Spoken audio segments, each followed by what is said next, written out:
a confirmation hearing yesterday, something happened that I don't think has ever happened before.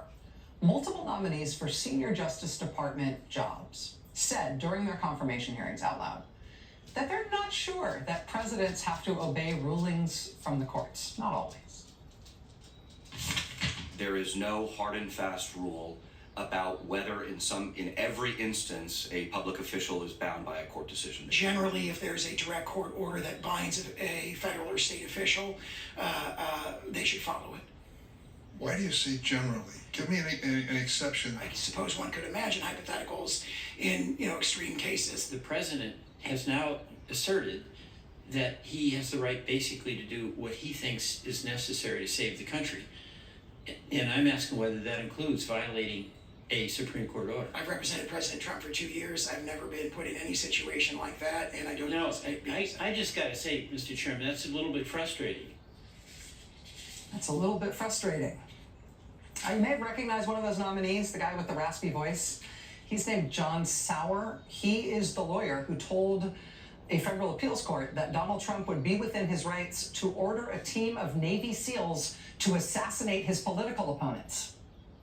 That Donald Trump could not be prosecuted for giving such an order. Mr. Sauer is now up for the job of Solicitor General, which is the person who represents the United States government before the Supreme Court. The unnerving refusal by him and other Trump Justice Department nominees yesterday to say that the president must always obey the federal courts, that prompted a stern and somewhat unexpected admonition from one Republican senator, from John Kennedy of Louisiana. You're all adults. You're all officers of the court. So I'm going to give you some advice. I may be wrong, but I doubt it. Don't ever take the position that you're not going to follow the order of a federal court. Ever. Now, you can disagree with it. Within the bounds of legal ethics, you can criticize it. You can appeal it. Or you can resign. Joining us now is Illinois Senator Dick Durbin. He is the second highest ranking Democrat in the Senate. He's the ranking member on the Senate Judiciary Committee. Senator Durbin, it's a rare pleasure to be able to have you here on the show tonight. Thank you so much for making time. Thanks, Rachel. Good to be with you. I know that you have had a strong reaction to those nominees playing with the idea that Donald Trump doesn't have to obey court orders. In an interview today, you called it breathtaking. You said it raises serious existential constitutional questions. We've got to step back and have an honest discussion about this. Why do you feel so strongly about that? What can you explain to our viewers about the seriousness of this issue that you've now come across in these confirmation hearings? Rachel, you and I have heard many people use the phrase constitutional crisis and try to define exactly when it reaches a breaking point with our Constitution. And it seems to me that the final question is the one I raised with these witnesses. If you're given a court order that says to this president, or any president for that matter, that there are certain actions that they cannot take or should not take or have to take, are you going to follow that order? And it turned out to be a debating topic. And I thought the answer was a clear yes, and let's move on. But they wanted to debate it. You heard one of them qualified say, well, generally, yes.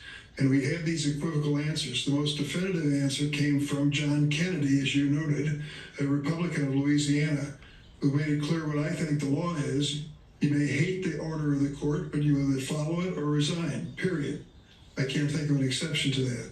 They tried to use an illustration, Korematsu, Dred Scott, those terrible decisions. One of the Republican senators used it as an illustration of a court order that you could morally rationalize opposing. But the bottom line is you cannot take a subjective test on this issue. If you did, you'd have someone who might be a racist who says Brown versus Board of Education, integrating our schools. I don't believe in that. That's morally reprehensible to me, and I will not enforce that order in my administration of education. So you see, that's a slippery slope. So I think we've raised a threshold question for the Department of Justice appointments by this administration, and we better debate it out because it gets to the heart of our democracy. It does get to the heart of our democracy. It is the closest thing that we have to an existential question, I think, in terms of our republic. To see the wholesale destruction of the federal government, which I think they're trying to do, to see them appearing to ignore laws when it comes to doing what they're trying to do to the U.S. government is a bad thing, as far as I'm concerned.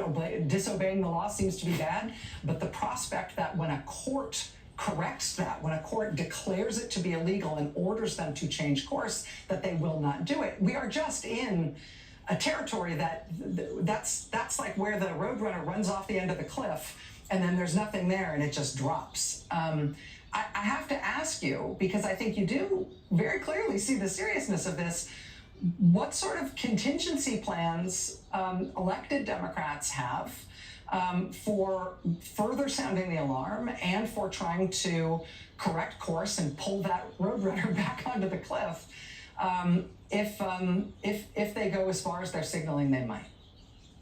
Well, I can tell you, I think this is going to be a standard inquiry of all those appointed to serve in the administration, particularly in the Department of Justice. As I said, I was a little bit surprised, not totally, because we've seen some rather amazing things done by this administration so far, but I was surprised by the answers yesterday. We cannot take for granted that any of these nominees from the Trump administration will follow the basic tenets of our constitutional law. We have to ask the question. And if the answer comes back no, as did yesterday, or at least qualified as it did yesterday, it is right for us to continue to press the case. As the minority, it's a frustration that we don't have controlling votes on the question. But I am hopeful, and I hope John Kennedy is an illustration, that there will come a moment when Republican senators will come out of hiding and speak up clearly on something as basic as this principle of constitutional law.